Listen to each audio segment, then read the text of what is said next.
Alright guys, here we are, 57,182 miles on this vehicle. Check engine light is on. As you've seen from previous videos, we have a lot of violent shaking after you're looking up online what it could be. Spark plugs, misfires, plugged air filter, things like that, coils. Here's what I have on my detection system. obd2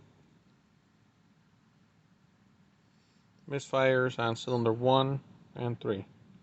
Tomorrow I'm going to take it to my local Ford dealership under warranty, see what they say and what they find.